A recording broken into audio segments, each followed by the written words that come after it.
Hey guys, Argent here with a reactionary review of Disney's Hercules. As a kid, this was my favorite Disney movie. Even more than some of the other ones I really liked, like Beauty and the Beast. I liked Lion King and Aladdin, but this one was by far my favorite. When I got older, I finally watched Hunchback, which my parents hadn't taken me to see or rented for me because of how dark it is. And don't worry, that review is coming. But this was by far my favorite one, and I rewatched it the other day, so it's fresh in my mind. I can see why I love this movie so much. This one is just really kind of, I find Disney just kind of did what they did best. This is a bit more kind of towards the comedic, kind of romantic comedy side of things. It's kind of a bit less dark than some of their other films. It's not trying to be as deep as Hunchback or as deep as uh, Beauty and the Beast or Little Mermaid, but that's fine. I thought they took a very interesting angle with this movie. So Disney's Hercules is kind of a adaptation of the myth of Hercules. I mean, duh. I mean, otherwise, what would the name be? They changed a lot of things. I'm sure some people are kind of irritated with the stuff they changed.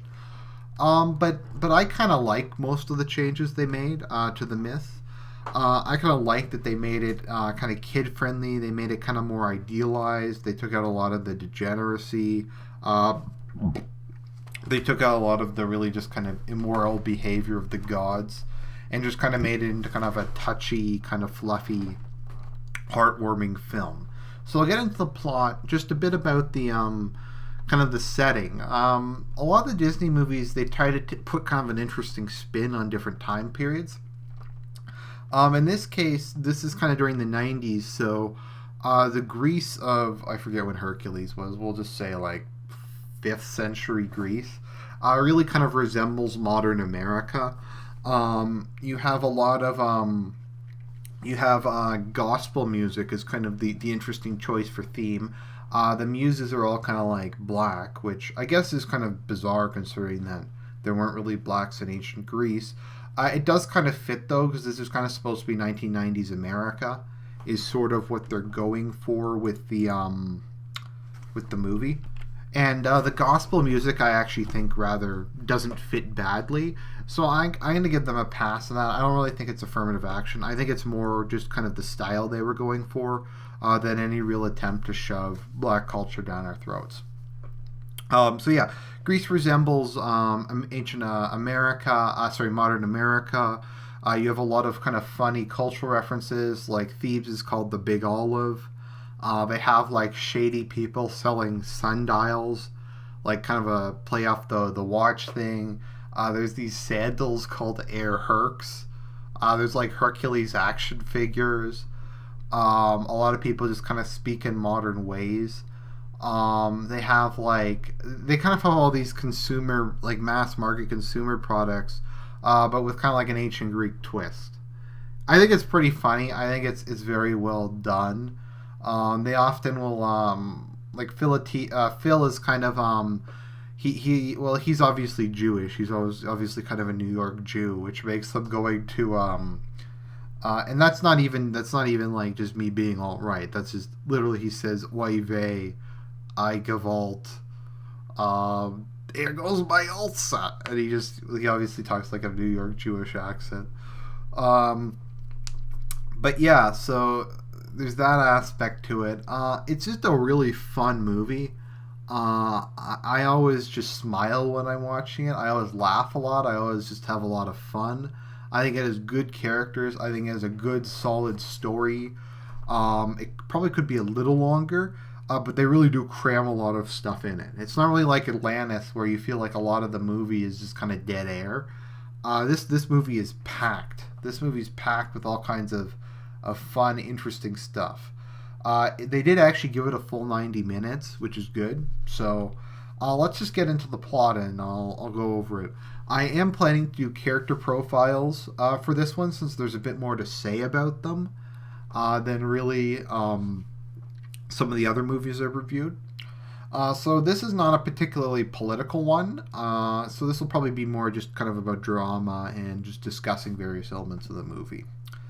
Okay, So, the opening of the film features a rather good song called "The Gospel Truth," where the Muses, played by the black women who kind of resemble the Supremes, sing about how Zeus was able to destroy the Titans. Now, Zeus in this one is not like classic Zeus who fucks goats and just fucks everything that moves. He's kind of a family man. He kind of reminds you of kind of like a nice, like kind of 50-year-old father who's got like the big beard and kind of dotes on his wife and children. So he's a likable guy. So Hera in this one is his loving wife, and there's not really any tension between them. They seem to love each other a lot. So I mean that's good. I always like stable families. So Zeus beats the Titans and locks them in a trap. The Titans are just kind of the elemental forces of nature in this one, which is somewhat accurate, but somewhat not accurate. I mean, they were kind of personifications, but in this one they're kind of monsters, but that's fine. I don't really remember what happened to the Titans. I've seen a couple different versions of it. Them being locked away by Zeus makes sense to me, though. I don't really have a problem with that if that's not exactly how the Greek myth went. It's kind of a reoccurring theme in a lot of these movies of them trying to release the Titans. So it's announced that Hera and Zeus have a son named Hercules. Now I forget who Hercules' mother was in the ancient myths, but I'm fine with Hercules being the son of Hera and Zeus. That's okay. Hercules was particularly powerful among demigods. I mean, there was a lot of demigods, but Hercules was kind of the archetypical Greek hero. They even say that in the intro, of all the Greek heroes, the most famous of which was Hercules. So yeah, I agree with that. So him being the son of two gods is fine to me, because he's Hercules. He has super strength. He's the closest to being a superhero of any of the old heroes. I mean, I guess Perseus could fly, but that was because of a gift from the gods. So, Hercules is born. Hades shows up at kind of his birth celebration. Hades kind of is pissed off because he's banished to the underworld, and he has to live down there. Meanwhile, the rest of the gods get to live on Olympus. And he just really hates it, and he wants to take over Olympus so he can have his place in the sun. Now, I might just do a profile on Hades, because he is one of Disney's best villains. He's hilarious. He's kind of like a wheeling, dealing, scheming crime lord, kind of. But he's really funny. He kind of has a very bad temper. So he gets really pissed off at Zeus, because Zeus is kind of like the jockish older brother. Hades a bit like Severus Snape to Zeus's James Potter is probably a good way to characterize the relationship. So Hades goes and consults the Fates, and the Fates tell him in 18 years the planets will align, the Titans' prison will show up, and he can release the Titans. And the Titans will take down the other gods, and then Hades can declare himself the king of the gods and finally get to rule Olympus. However, the Fates also warn him that if Hercules interferes, Hercules will defeat him, being the son of two gods. Why exactly Hercules could defeat him, I'm not sure. I'm willing to accept it, though. I mean, this is fairly common in kind of like ancient history to have like my one weakness. Like I know some of the Hindu gods would wish for immortality, but in wishing for immortality, they had to make an exception. So like one of them said, well, I cannot be killed except by a woman, or I cannot be killed except by a human, or something like that. So makes sense. So Hercules wants to kill Hades wants to kill Hercules. Too many H words. So he sends his two minions, Pain and Panic, to give Hercules a potion that will turn him human. So they manage to feed him all but one drop of the potion.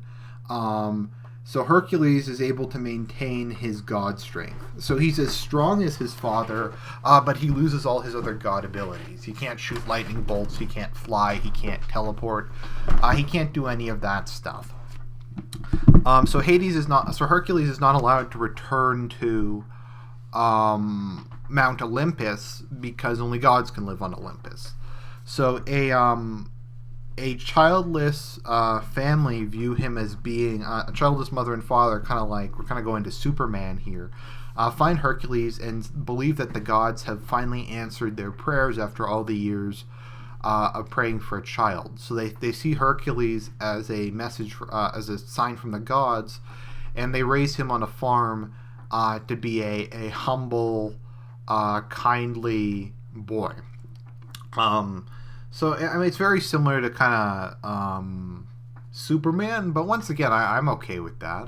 I like Superman's backstory.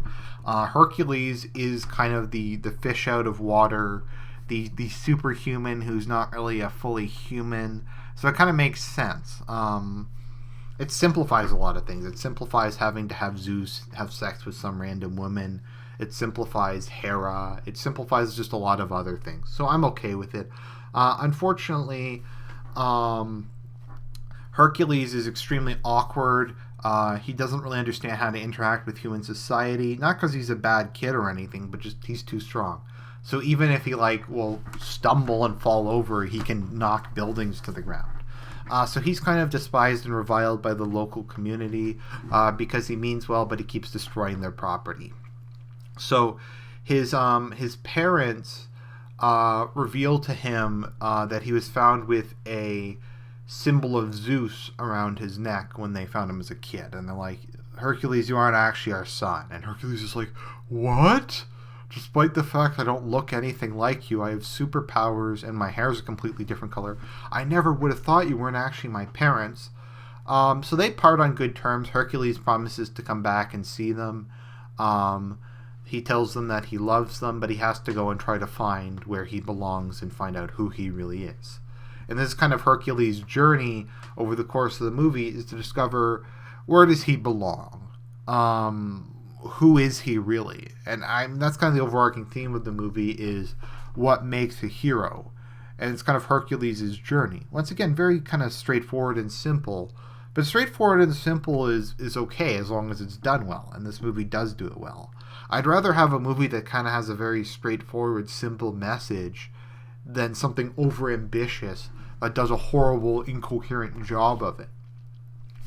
So Hercules goes to the temple of Zeus, and the statue of Zeus comes to life and talks to Hercules. He tells Hercules that him and Hera always loved him and have watched over him ever since, but that Hercules can regain his place and join them on Mount Olympus if he can become a true hero. Then he will regain all of his god powers. So Zeus tells him to go and meet Phil, who is a satyr who will teach him to be a true hero. So Hercules is like, okay, well, that's pretty straightforward. So we have a couple more songs, and then he comes to Phil, who's kind of a lecherous, overweight Jewish satyr. Maybe it's a pun, because I think a satyr is like what they have Friday or Saturday nights. I don't know much about modern Judaism. I've never really studied it in depth, because mainly when I've studied religions, I've kind of been studying on ones that have some size, and it just never really kind of interested me that much, given its small size and given the fact that people can't convert to it. It's kind of just an ethnic thing. So we have Hercules goes to Phil, and Phil is kind of like washed up. I mean, it's kind of like a bit like Rocky or something. Phil's like, because Phil always talks in sports metaphors, so he's like, all my guys, none of them cut it. None of the guys I trained, they never made it. I'm done training. I'm in retirement, etc. And they kind of have a funny thing where he shows like a lot of the Greek heroes, and he explains how they fell apart, and how they failed. And we get a lot of funny kind of jokes here. Like he's like, hey, watch it. That's the mast of the Argo. You mean the Argo? And then Phil's like, who'd you think taught Theseus to sail? Cleopatra? No, Jason to sail. Cleopatra. And then he just talks about the various different heroes that failed him, and he says, my greatest hero was Achilles, but that heel though. And he has this huge statue of Achilles, and he taps the heel. The statue just kind of implodes on itself, and he's like, "No, I'm done. I'm not gonna train any heroes anymore." So Hercules is like begging him to train him, and he shows off his immense strength. And Phil is briefly interested, but then Phil's like, "No, I'm not gonna do anything." And then Phil's like, "You know what? Just go away." 2 words. And then a lightning bolt hits him, because Hercules tells him that Zeus is his father, and he starts making fun of Zeus. So Zeus hits him with a lightning bolt, and fearing that the king of the gods will keep throwing lightning bolts at him, Phil agrees to train him. So we have a great training montage scene where we see Hercules continue to grow. Oh, I forgot to mention, Zeus made Pegasus out of clouds for Hercules, and he's kind of like his friend. He's not super important to this movie, but just thought I'd mention him. He does have a Pegasus that he can fly on. So Hercules and Pegasus are trained by Phil, and we get a training montage where Hercules spends the next, I don't know, like 7-8 years being trained by Phil in the art of being a hero. And he goes from being this kind of scrawny guy into being this big, buff, good-looking guy.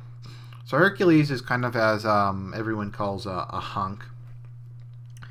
And Hercules tells Phil that he wants to go out and actually be a hero, go out and save some people. So they start traveling to Thebes, or as Phil calls it, the Big Olive. And kind of like every stereotypical going to New York thing, Phil's like, "The people here, you understand, Hercules, they're crazy. You don't want to turn your back on them for an instant, or they'll rob you blind." So they start heading for Thebes. So on the way, they come across Megara, who's our female lead, and you can see her on the left here. People are going to probably yell at me and say, "Tootie waifu, Argy." Well, okay, but I think Meg's pretty hot. I think they did a good job on her character model. If you notice from a picture of her, she's supposed to look like a Greek column, kind of, with her dress. She has very wide hips and a large bust and a very thin waist. And it kind of looks like the column with, like, the, I don't know what you call it, the plateau or whatever at the top and the bottom. She also has violet eyes. I mean, it's nice to see a bit of diversity among the Disney protagonists, specifically the white ones. I mean, because we got, like, Aurora, who's kind of like the blonde Aryan goddess. Then we've got Belle, who's extremely French-looking. Then we got Ariel, who's a redhead. And now we have kind of a Mediterranean goddess. So I'm pretty happy with that. People are like, "Well, but she's 2D. Well, so are pictures. So are, like, GQ magazines. So is the swimsuit issue. That's all 2D. I guess it's a picture of a 3D woman? I don't know. So he comes across Meg, who appears to almost be being raped by the River Guardian, who's a centaur. So Hercules just beats the shit out of him and then tries to flirt with Meg. However, Phil hates Meg because she turned him down because he's a fat satyr. A fat, creepy, disgusting satyr. So Phil automatically hates her, and Pegasus hates her for no adequately explored reason. Hercules, being a hormonal teenager who just saw a ridiculously hot woman, though, who has a very deep, kind of seductive, husky voice, immediately falls in love with her. Meg, however, has to leave, and she leaves Hercules behind, and he's left there kind of like lusting after her. It turns out, though, that Meg actually works for Hades. You see, the love of her life, was mortally wounded, and she sold her soul to Hades in exchange for letting the love of her life live. But he immediately ran off with the next random woman he saw, and left her to serve Hades for all eternity. So Meg is an extremely cynical character. I'll do a profile specifically about her. We're just kind of going through the story at the moment. So she's an extremely cynical character. She is very much thinks Hercules is kind of a big phony. She thinks he's just pulling the whole kind of innocent farm boy act, and she doesn't really get that he's a real hero, as it were. So we have Hercules makes it to Thebes, still goo-goo-eyed over Meg. They interact with the local people there, who dismiss him with derision. They make fun of Phil, going, "Hey Phil, how's that heel going?" With regards to Achilles. They meet a sundial salesman. There's just a lot of kind of funny, creepy New York references. Then Meg comes up and tells Hercules that there's been a rock slide and some kids have been buried under it. So Hercules goes and he lifts the rock up, and the initially cynical people are impressed by his strength and his speed in coming there and saving the people from the kids from harm. It turns out though that the kids are pain and panic in disguise, and the Hydra attacks Hercules, only having one head. Hercules is swallowed by it, but he succeeds in cutting his way out of it. The Hydra grows more and more heads, and Hercules keeps cutting them, only to have a massive number of heads now. Hercules, however, succeeds in burying the creature under a landslide, crushing it with trauma instead of cutting. Meg is extremely impressed by this and starts to develop a crush on Hercules, and the people begin to see him as the hero. We then are treated to one of Disney's best montages, where it shows Hercules becoming a pop culture sensation, person of the week in every Greek opinion poll, and basically just kind of becoming an all-around badass who's loved by all. So I mean, that's pretty good. So Hercules gets appearance fees and royalties from the use of his image. So he's kind of like a professional athlete. And he becomes rich and famous, and it shows him beating a whole bunch of monsters up, including a rather funny reference to Scar as the Nemean lion, which was one of the monsters Hercules killed in the myth. So they just use Scar for it because it's Disney, and I thought that was kind of a cute reference. But so Hercules is not a true hero yet. He goes to see Zeus, and Zeus is like, being famous is not the same thing as being a true hero. You're doing a good job, though, son. So, I mean, it's not like Hercules is an egomaniac. It's not like he's a douche or anything. He's just kind of a young guy who's just trying to do what he thinks is right. Sure, he's getting rich and stuff, but he's largely getting rich by loaning out his image. It's not like he charges people for saving their lives. And largely it's because of Phil, who's his business manager. So he's not really arrogant. He's not really a dick. He's nice to people. He probably gives a lot of money to charity. He's a good guy. So he's kind of bored with his life. It doesn't really seem to be helping him become a true hero. So Meg comes and asks him to go away with her.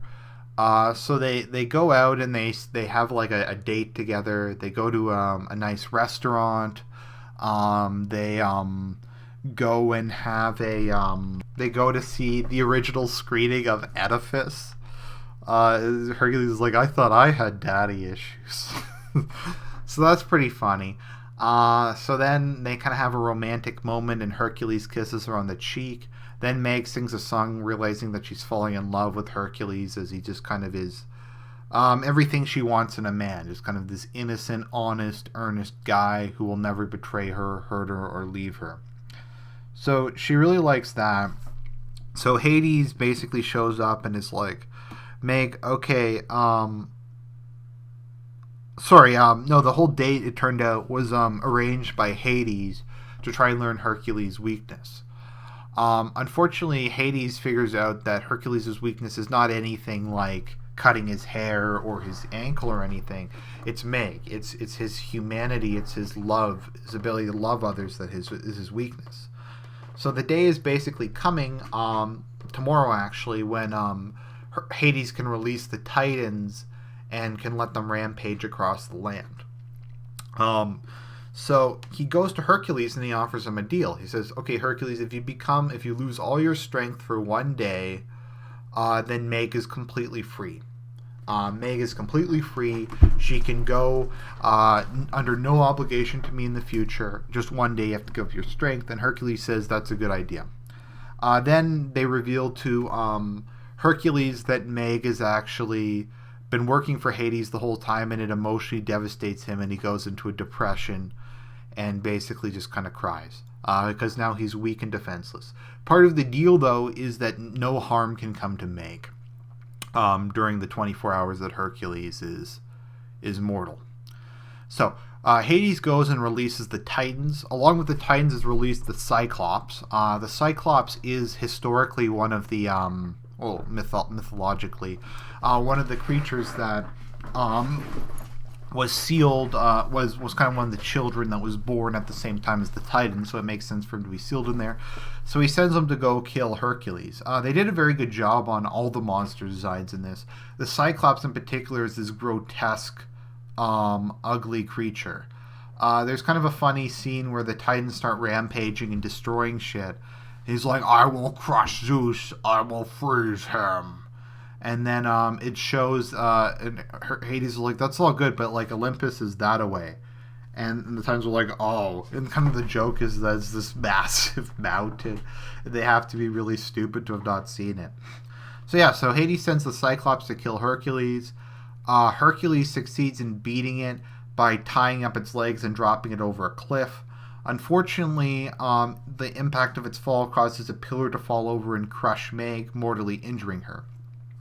This, however, invalidates his deal with Hades, and Hercules regains his strength and flies off to save the gods after Meg tells her...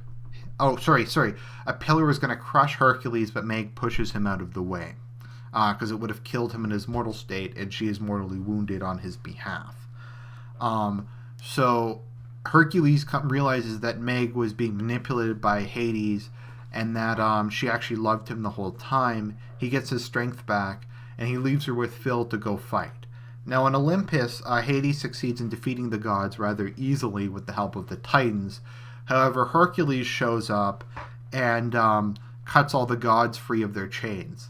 The gods are now prepared and better understand their enemy, and they're able to rapidly defeat the Titans. Hercules uses his strength to pick up the Wind Titan, suck the other Titans up into it, and throw it into the sky, where Zeus finally destroys the Titans once and for all with thunderbolts. However, unfortunately, Meg has died, and Hades gets her soul. Hercules follows Hades to the underworld and makes another deal with him. He decides to trade his life for Meg's, as he feels he owes it to her. Given the fact that she died for him and that he loves her. So Hercules, so the deal is made, and Hades tells Hercules that he can have Meg back, but he has to go catch her because she's in the well of souls that drains the life from you. So Hercules jumps into the well of souls and is swimming towards his beloved as his body is aging and his strength being torn away. The Fates go to cut his string, because that's how people die in the ancient world. There's the strings of fate, and the Fates have a pair of scissors that they cut it with, and then you die. And they attempt to cut his, but it's turned golden, signifying that Hercules has regained his godhood. So he takes Meg's soul and pulls it out, bringing her back to life.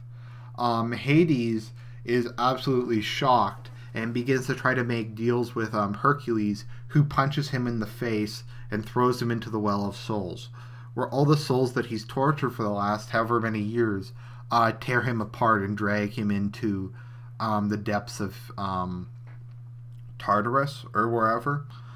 So Hades isn't getting out of there for a while, as remarked by Pain and Panic. He's going to be really mad when he gets out of there. If he gets out of there. If is good. So Hercules restores Meg to life. He's now a full god, and he's able to join his parents on Olympus. He ever decides, though, that Meg is his true love, and rather than being a god, he would prefer to live with her, get married to her, and have a family with her, which is rather sweet. So they kiss. Hades is defeated. The Titans are put away. The gods are restored to their position. Order reigns. So that was a lot that happened in a rather short movie. I tried to keep this as short as possible because I'll talk about the characters a bit more and some of the other stuff. So overall, I think Hercules holds up really well. I think it's a really fun movie. I think the romantic subplot is as well done as any I've seen in the movies. I think Hercules and Meg are really cute together. I think Hades is one of the all-time best Disney villains. He's an absolute, he's absolutely hysterical. I like the relationship dynamic between Hercules and his parents. I think Phil is a great character. I didn't really think anything was bad about this movie. Is it as deep as some of the other movies? I'm not sure, but it was really about Hercules coming of age, Hercules becoming a man. And what is a man? A man is someone who, in my view at least, fights for what he believes in, uses his strength to fight to protect others. A man is someone who finds a woman to complete him and loves her and protects her and cherishes her, and she supports and loves him and bears his children. And together they are made one flesh and are completed. So Hercules kind of achieves all that. He becomes a legend. The gods put his constellation stars. It's overall a very happy ending to a great story. So that's my reactionary review of Hercules. I really loved the movie. I highly recommend you watch or at least listen to some of the songs from it. This is Argent Templar signing out.